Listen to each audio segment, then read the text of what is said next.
Ava Mitchell, and the night my mom finally called me useless in front of everyone, the whole table laughed like she'd just delivered the joke of the year. We were at this polished downtown bistro, long wooden table, white plates, candles, the whole perfect family vibe. My brother had just finished a story about closing his first deal at his shiny new finance job when my mom leaned back, swirled her wine, and said, "At least one of my kids turned out useful. The other one," her eyes landed on me, slow and sharp. "Well, she's still figuring things out." I joke that she's my professional freeloader. The laughter hit me harder than the words. It wasn't just her. My uncle snorted. My aunt covered her mouth. My brother smiled into his glass. I felt the sting crawl up my neck, but on the outside I did the one thing no one expected. I smiled. "Oh, really?" I said, steady, almost amused. My mom blinked, surprised I'd answered back at all. I could feel her gearing up for another punchline, another dig, another light-hearted comment that would be replayed in my head at 3 a.m. like usual. But this time, I wasn't empty-handed. In my pocket was my phone, and inside that phone was months' worth of something my mom never thought I'd keep. Receipts. Her words. Her jokes. Her real face when no one was watching. I pushed my chair back, napkin falling from my lap to the floor. "You know what?" I said, my voice calm enough to scare even myself. "Enjoy your dinner." I stood up, felt a dozen eyes on my back, and walked out without another word. The door closed behind me with a soft click, but in my head it sounded like a slam.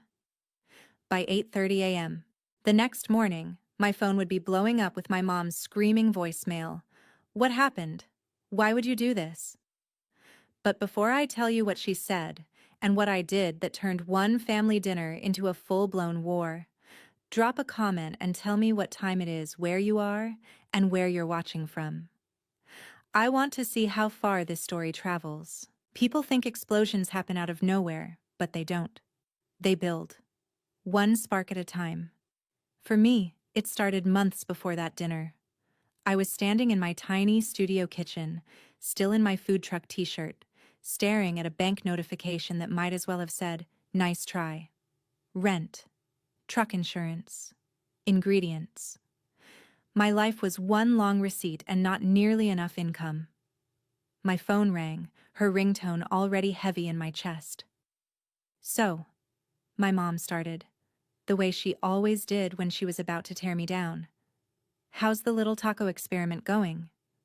I put the call on speaker and set my phone on the counter, pressing record on a separate app I'd downloaded after one particularly brutal call. I didn't know why I kept it then. Maybe I was just tired of feeling crazy for remembering exactly what she said. "It's not an experiment," I answered, forcing cheerfulness. "The truck actually did pretty well this week by the stadium. Game nights are—" "Ava," she cut in, loud sigh, "you're almost 30. Food trucks are what people do in college or when they're lost. Your brother has a real career. You're just drifting. A waste of tuition, honestly." I flinched. Not at the words. I'd heard worse. But at the casual way she said them. Like they were facts. Like weather. You can't keep playing at being a chef and expecting everyone to pick up after you. Sometimes I wonder what I did wrong with you. The recording app kept ticking up seconds like a heartbeat.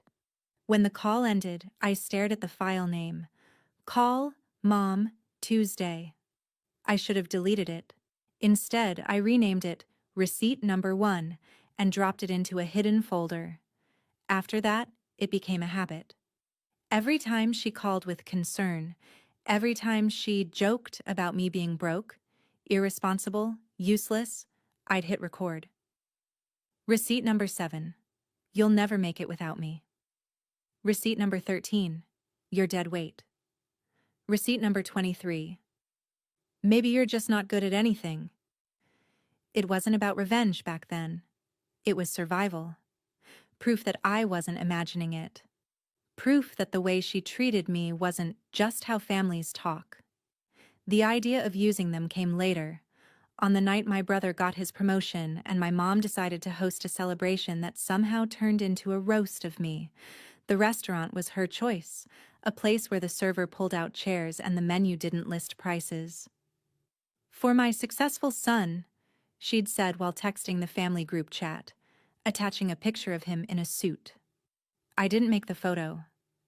I watched from across the room as she hugged relatives she hadn't seen in years, all smiles and proud mom energy.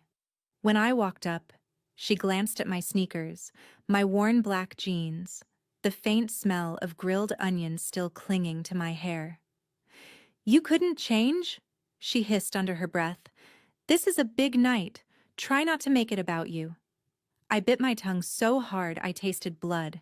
I brushed my fingers over my phone in my pocket, feeling that little folder like a loaded magazine.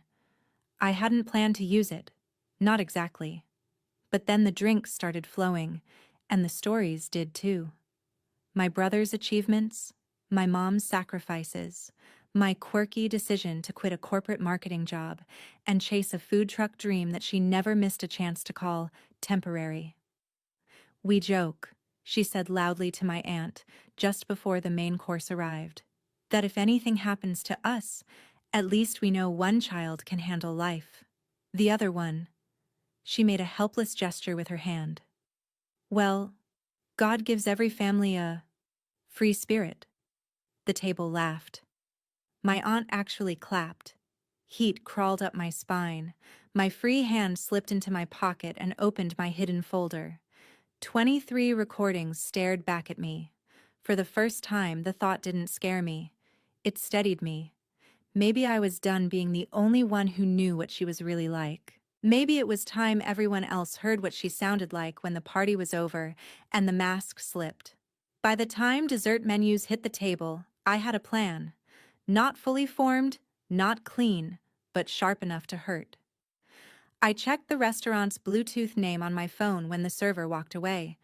It popped up immediately, unsecured. My thumb hovered over the name, my heart pounding. I wasn't ready to press play yet, but for the first time, I knew I could. The moment that dinner turned into a battlefield wasn't when my mom called me useless. It was the second after, when everybody laughed. That was the click. "Mom," I said, still smiling, "you really think I'm useless?" Her eyes glittered. She lived for an audience. "Sweetheart, it's a joke. We all know you're creative, just not exactly stable. It's okay, every family needs a, what's the word, late bloomer." My uncle snickered. Someone at the other end of the table muttered, "More like never bloomer." And a ripple of amusement moved through the room. That was when something inside me stopped begging to be understood and started sharpening. I pressed my thumb against my phone, feeling the smooth screen, the power in it. I'd already connected to the restaurant speakers under the table, the small connected icon glowing at the top. "You really want to do this?" I asked quietly, more to myself than to her. She rolled her eyes. "Oh, Ava, stop being dramatic. It's not always about you." For once, she was wrong. I took a breath that felt like jumping off a cliff. "Okay," I said. "Then let's make tonight about the truth instead." I tapped receipt number 13 and hit the volume up button to max. At first, there was just the clink of forks and faint music over the restaurant sound system. Then the music cut, and my mother's voice filled the entire room, not from her mouth, but from every speaker overhead. "You're dead weight, Ava," the recording said, her tone flat and cold. "I don't know what I did wrong with you. Your brother is out there making real money, and you're slinging tacos from a truck like some teenager. It's embarrassing. Sometimes I wish you'd just move out of the city so I don't have to explain you to people." The entire table froze. Heads snapped up. People looked from my mom to the ceiling, to me, back to my mom. Her face went sheet white. "Turn that off," she hissed, but her recorded voice kept going. You're almost 30. At this point, you're just useless. No savings, no plan, no stability. I can't rely on you for anything. I let it play. Every syllable echoed around the restaurant, bleeding into nearby tables. I saw a couple at the next table stop mid-bite. The server behind the bar paused with a tray in hand. My brother's jaw clenched, his eyes wide. My aunt stared like she'd just seen a ghost. My mom shot out of her chair so fast her napkin fell to the floor. "This is out of context," she snapped, her voice strangled. "Ava, stop it now." My hands were shaking, but I didn't stop. I closed that file and opened another. Receipt number 7. "Honestly, if you weren't my daughter, I wouldn't hire you for anything," the speakers boomed. "You're too sensitive, too soft. You'd never survive in a real job. Be grateful I still answer your calls." Someone at the far end of the table muttered, "Oh my God." My grandmother, who'd always stayed neutral, lifted a trembling hand to her mouth. "Laura," she whispered, using my mom's first name like it tasted wrong. The recording kept spilling everything my mom had ever counted on me keeping secret. The contempt. The disgust. The way she talked about me when she thought no one else would ever hear. Every joke she'd passed off in public now had a raw, ugly foundation under it, echoing over the polished wood and exposed brick like a confession. "You're making a scene," my mom hissed, lunging toward my side of the table. "You're ruining your brother's night. You're humiliating me." I locked my phone and set it flat on the table. The audio cut to silence, leaving a ringing in its absence. "No," I said, standing. My chair scraped against the floor, too loud in the quiet. "You did that. I just gave everyone the volume you've always used on me." For the first time in my life, she didn't have a comeback ready. Her mouth opened and closed, but nothing came out. My brother looked between us, conflict all over his face. The rest of the table felt miles away. Eyes, whispers, shock. I picked up my coat. "Enjoy your useful child," I said, nodding toward my brother. "He turned out exactly how you wanted. But I'm done auditioning for a role you only ever wrote as the punchline." I slung my bag over my shoulder. "I'm done being useful enough for you to dump on and still answer your calls." Then I turned and walked away. Not rushing, not apologizing, every step a door closing behind me. I didn't look back when I heard my name being called. I didn't turn around when my mom's voice cracked into something raw and frantic. The restaurant door opened. The cool night air hit my face, and I walked straight into it like it belonged to me. Somewhere behind me, the speakers clicked off. The damage, though, was done. I didn't go far. I told myself I was just walking to clear my head, but really, I stopped half a block away, around the corner where the alley cut between buildings. From there, I could still see the restaurant's front windows, the silhouettes moving frantically inside. My hands were buzzing, like they didn't know whether to shake or fist bump me. For a moment, the guilt tried to creep in. This was my brother's night. This was supposed to be a celebration. I could almost hear my mom saying it. "You just had to make it about you." But then I remembered her voice calling me useless, dead weight, a waste, not once, but over and over, like a drumbeat she never got tired of. I remembered every Sunday dinner where my life was a punchline. Every family text thread where my brother's promotion was front-page news and my food truck, my actual business, was a joke at the bottom. I pulled out my phone and opened the family group chat. Messages were popping up already. What was that? Is this some kind of prank? Laura, is that really you? I scrolled up to the last thing my mom had sent earlier that afternoon.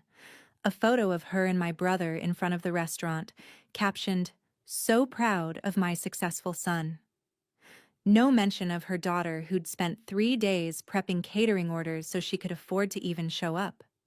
Something inside me went very, very cold and clear. I hit the attach button and selected a shorter clip, Receipt number 4, the one where she said, "I tell people I only have one child when they ask. It's easier than explaining you." I trimmed it to just that sentence, her voice crisp, undeniable. I added one line of text. "Since you like jokes, here's the one you never hear." My thumb hovered for half a second. Then I hit send. The chat exploded almost instantly. "Laura, what is this? No way you said that. To your own kid?" I watched the tiny typing, bubbles appear under my mom's name, disappear, appear again. No message came through. Instead, my phone lit up with her incoming call. I declined it. My heart was pounding, but the fear was gone. In its place was something harsher, something that had been growing quiet and unnoticed for years. I wanted her to feel cornered for once. I wanted her to feel what it was like to have every version of yourself collide at once. The one you perform and the one you hide. I wasn't done. Opening my notes app, I started typing, fingers flying. If you ever wondered what emotional abuse sounds like when it's dressed up as jokes and tough love, here's a compilation. I pasted a private link to a folder I'd created earlier that afternoon, after one particularly brutal call about me wasting my 20s. All 23 recordings sat there, labeled, time-stamped. I didn't make it public to the internet, but I did send it directly to a handful of people who'd watched my mom's performances the closest: my grandmother, my dad, my 2 aunts, and my brother.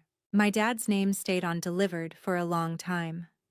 My grandmother's chat showed it as seen almost immediately. Seconds later, she called. I almost didn't pick up. Then I did. "Ava," she said, her voice shaking.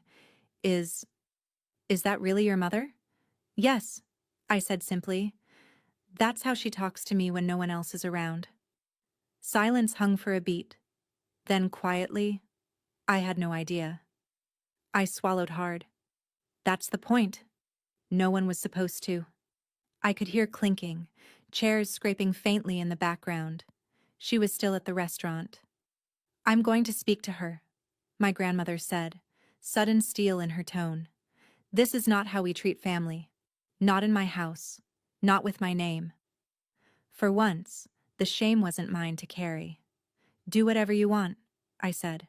"I'm going home." I hung up, ordered a rideshare, and slid into the back seat when it arrived, the city lights blurring past the window. Notifications kept buzzing against my palm. Missed calls, texts, a dozen little alarms. I turned my phone face down on my thigh and let them stack. Tonight had been the first shot. The real damage, I suspected, wouldn't hit until tomorrow morning, when reputations and images started colliding with the truth I'd finally let out. I didn't sleep much, but when my phone finally jolted me fully awake, the numbers on the lock screen read 8:30 a.m. sharp. 32 missed calls, 12 voicemails, family chat still on fire. The name flashing across the screen now: Mom. I let it ring out, then watched as a new voicemail bubble appeared. My chest tightened, but I pressed play. Her voice exploded into my ear, high and panicked. "What happened? Why would you do this? Do you have any idea what you've done to me?" She sounded less like a concerned parent and more like a CEO whose stock had just tanked. "Your grandmother is furious. Your aunts are ganging up on me. Your father slept in the guest room. Do you think this is fair? Do you think you're some kind of victim? You ruined your brother's night. You embarrassed me in public. You—" The message cut off. Then another started automatically. "Ava, answer the phone. Take that link down, now. People are messaging me. Clients are texting me, asking if it's real. Do you want to destroy my career? After everything I've done for you?" Career. Right. My mom was a real estate agent, the type who lived on referrals, networking, brand. She loved telling people she specialized in family homes. I'd always choked on that phrase. I paused the message and opened Instagram. Her profile, business casual headshot, bio full of hearts and house emojis, was already quieter than usual. No new story bubbles. I tapped over to Facebook. Under last night's pre-dinner photo of my brother, comments had started stacking. Wow, didn't expect that audio. Is that really your voice, Laura? This is so disappointing. My stomach flipped, but not from fear. This was different. It was the sensation of watching someone finally stand in the same harsh light they'd always held over you. A knock sounded at my door. I grabbed a hoodie and opened it to see Jordan, my best friend since middle school, holding 2 coffees and a paper bag that smelled like heaven. I figured you weren't sleeping, she said, brushing past me, and I just watched your family group chat like it was HBO.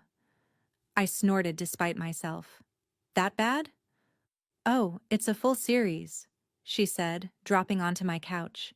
Your Aunt Linda just wrote, I can't believe you said those things, Laura. And your grandma basically threatened to take her out of the will in very church lady language. I sat opposite her and finally took a sip of coffee. My hand still shook, but the warmth helped. Do you think I went too far? I asked, the question I'd been dodging since I hit send the night before. Jordan didn't answer right away. She unwrapped a breakfast sandwich, took a bite, chewed, swallowed.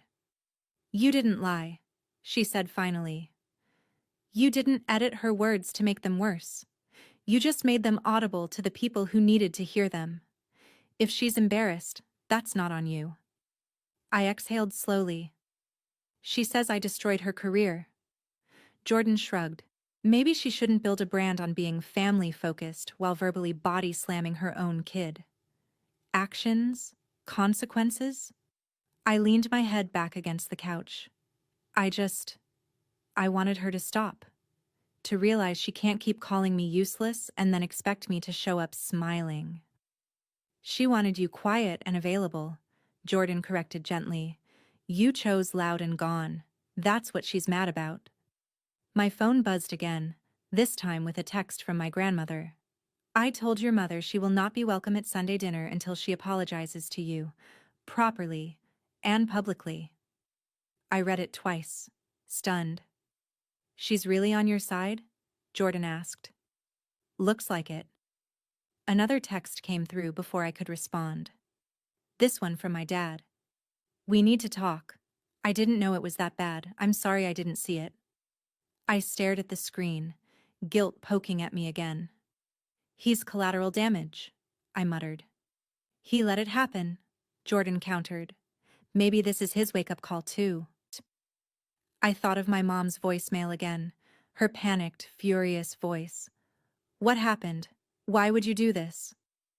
The answer was simple and messy all at once. I was tired of silent suffering, tired of gaslighting myself into believing I was too sensitive, tired of watching her play perfect mother in public while shredding me in private. I'm not taking the link down, I said quietly. Good, Jordan replied. But you know she's not going to stop at voicemails. She's going to demand a meeting. Spin this as you attacking her. Try to flip the script. You ready for that?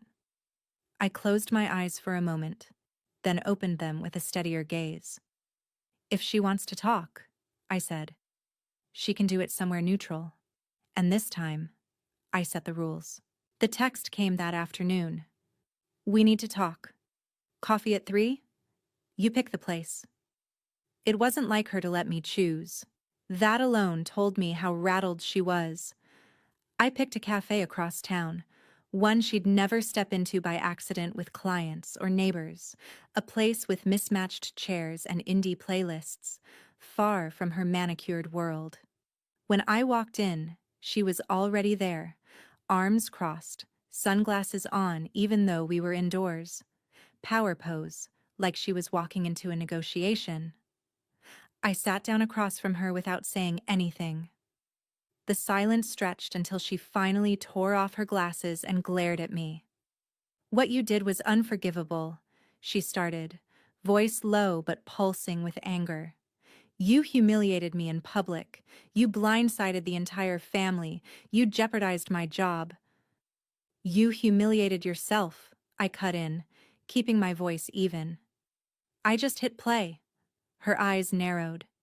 Don't get smart with me, Ava. You think you're some kind of hero now? Exposing your own mother? Do you know how insane that sounds? I swallowed the laugh that tried to escape. You called me useless. Dead weight. A waste. You told people you only had one child. You've been doing that for years. But I'm the insane one? Those were private conversations, she snapped. Families say things in anger. You don't broadcast them like revenge porn. I flinched at the phrasing. First of all, don't ever compare what I did to that.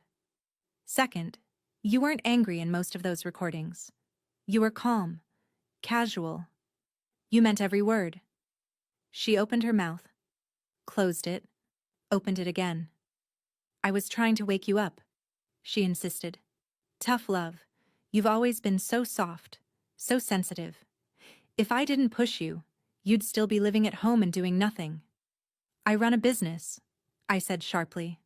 A small one, yes, but a real one. I pay my own rent. I spend 12-hour days on my feet so I don't have to ask you for money. You call that nothing? A food truck is not a career, she spat.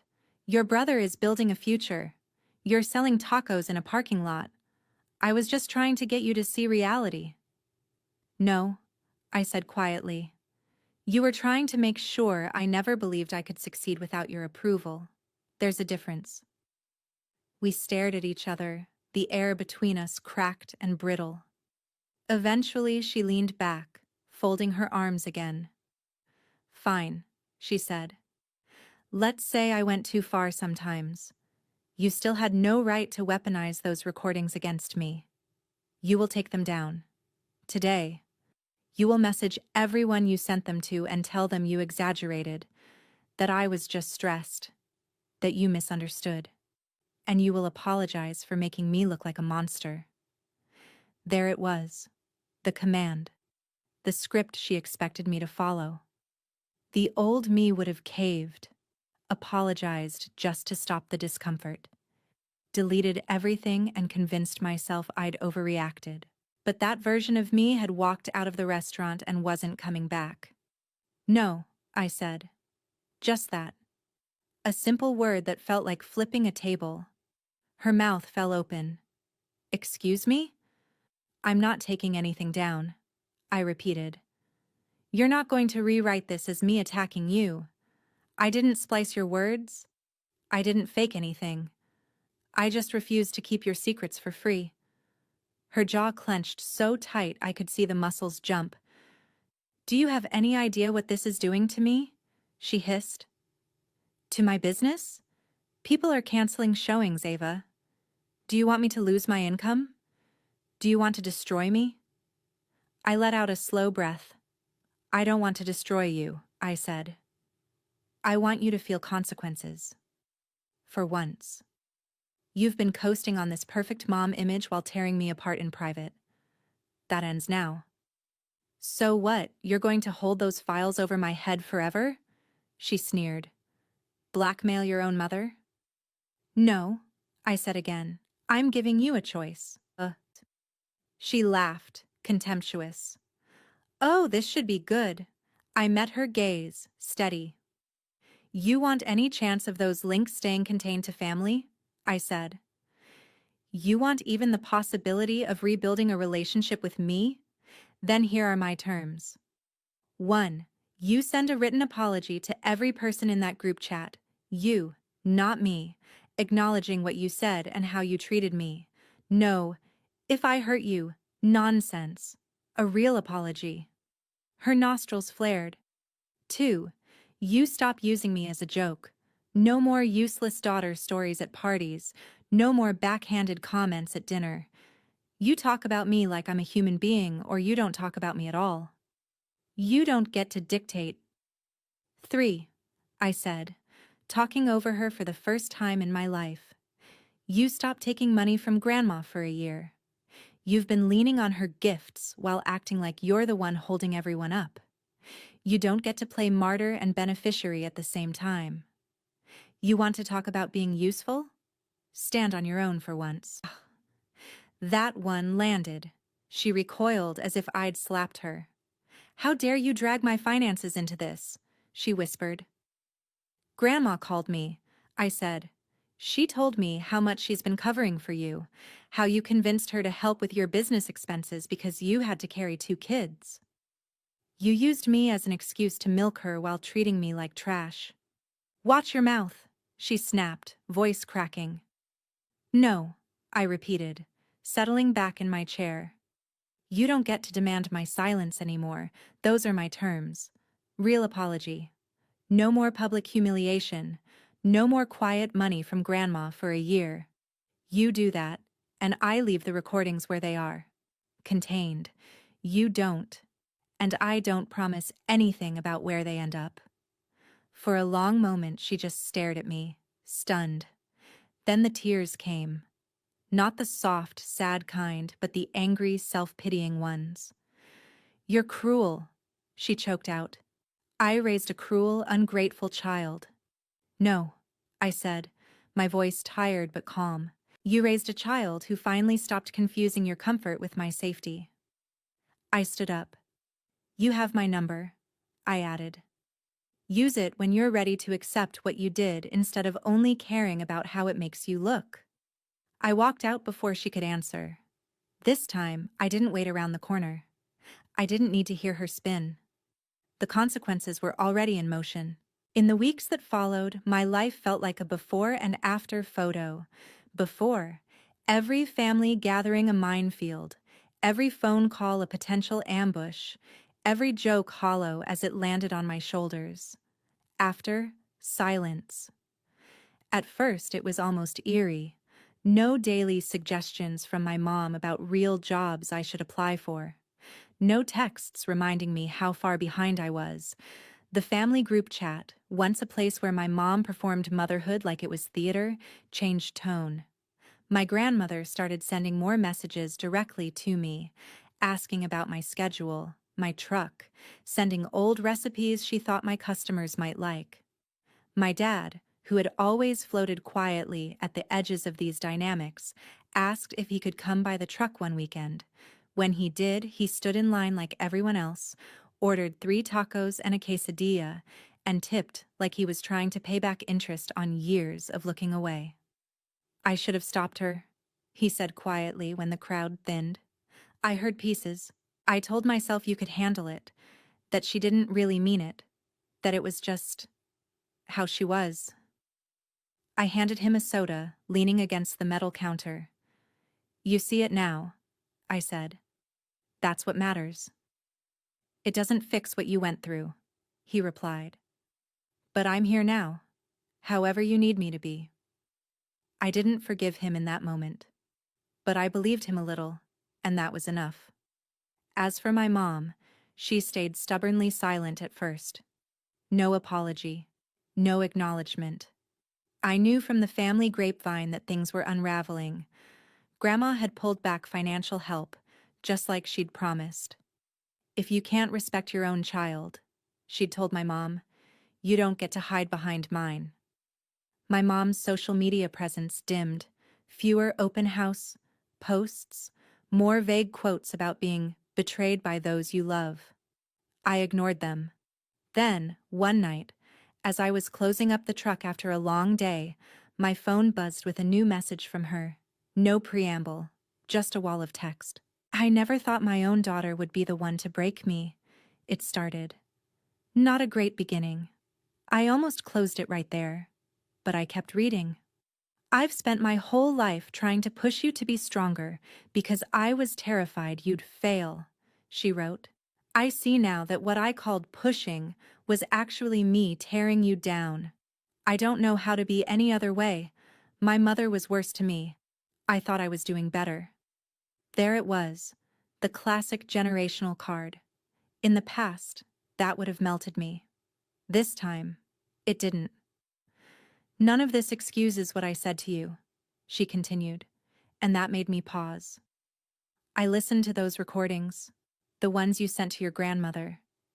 Hearing my own voice, I didn't recognize myself. Or maybe I did. And that's the worst part. I've already lost 2 clients because of this. People talk. They judge. I hate that. But I hate more knowing that you've been carrying this alone. It was the closest she'd ever come to describing my reality. Still, the next lines made my jaw tighten. "Please don't share those files beyond the family," she wrote. "I'm begging you. I will send the apology you asked for. I will stop using you as a joke. I'll even tell Mom to stop helping with my business for a while. Just don't destroy me completely. I may be a bad mother, but I'm still your mother." I stared at that last sentence for a long time. Still your mother. As if biology alone demanded loyalty, no matter how much damage came with it. My thumb hovered over the keyboard. I could have said yes immediately, laid down my weapons, rushed to protect her image again. Or I could have said no and watched her life burn, just to prove I could. Instead, I did neither. "Send the apology," I typed finally. "A real one, not a performance. And follow through on what you promised. I won't send the recordings anywhere else, for now. But understand something. I didn't break you. I just stopped covering for you. Whatever happens to your reputation is a reflection of your choices, not my revenge." I hit send and put my phone away. The next morning, my grandmother forwarded me the apology my mom had posted to the family group. It was clumsy and imperfect, hedged with, "I never meant," and "That wasn't my intention." But buried inside was the sentence I'd been waiting for my entire life. "I have treated Ava as less than, and I was wrong." Just words. They didn't erase anything. They didn't rewrite years of damage. But they existed where everyone could see them. And that mattered. I didn't reply. I didn't unblock her on social media. I didn't invite her to my first big event 2 months later, when a local food blogger with a massive following featured my truck in a video titled "From Family Disappointment to Food Truck Favorite." The line outside my window stretched down the block that day. My dad showed up again, this time with my grandmother. Jordan worked the register, grinning like she owned the place.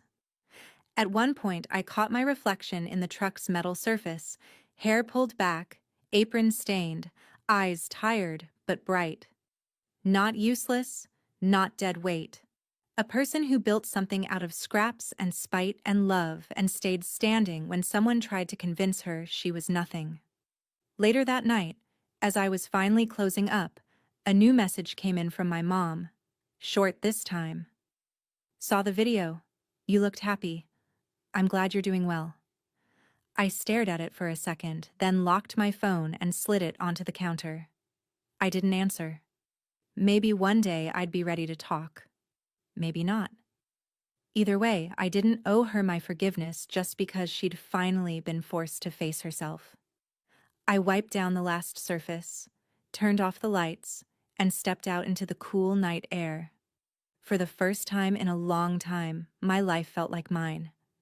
I wasn't the useless daughter anymore. I was the one who made an entire family and one very image-obsessed mother look at the truth and pay for it.